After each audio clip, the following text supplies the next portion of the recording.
நான் முதல்வன் திட்டம். நான் முதல்வன் திட்டத்தில் ஆண்டுக்கு 80,000 பேர் வேலை கிடைக்குது. உள்நாட்டிலேயோ பன்னாட்டிலோ இப்போ நிறைய நம்ம பார்க்குறோம். யூபிஎஸ்சி எக்ஸாம்ஸ் கிளியர் பண்ணுறவங்களதுல வந்து எங்களுக்கு நான் முதல்வன் திட்டம் மூலியமாக நாங்கள் இது வந்து படித்தோம் அப்படின்றது. கிட்டத்தட்ட பெனிஃபிஷரிஸ்ன்னு பார்த்தா 41 லட்சம். 80,000 பேர் வேலை கிடைக்குது. ஆனால் பெனிஃபிஷரிஸ் 41 லட்சம்னா இது ஸ்கூல்லேருந்தே ஸ்டார்ட் பண்ணுறாங்க இந்த ப்ரோக்ராமை. உதாரணத்துக்கு நேற்று கூட நம்மளுடைய மாண்புமிகு துணை முதல்வர் அவர்கள் வந்து டிஎன் ஸ்பார்க் அப்படின்ற ஒரு திட்ட வழியா ரொபாட்டிக்ஸ் அண்ட் ஆர்டிஃபிஷியல் இன்டெலிஜென்ஸ் 6வதுலேருந்து 9வது படிக்கிற மாணவர்களுக்கு கொண்டு வந்திருக்காங்க. இதை பார்த்து ஒரு மென்பொருளாளராக எனக்கு சந்தோஷமாக இருக்குது.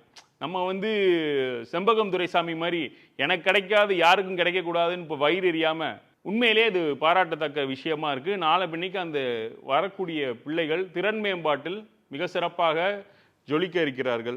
இதெல்லாம் இந்த ஸ்கீம் சொல்லணும்னா இன்னும் நம்ம வந்து தமிழ்நாடு வளர்ச்சிக்கான காரணங்கள் இதெல்லாம் இப்போ நிறைய சர்வே முடிவுகள் எடுக்கிறப்போ டாப் 5 சீஃப் மினிஸ்டர்ஸ்குள்ள இவர் வந்துடுறார் தொடர்ந்து 4 வருஷமா.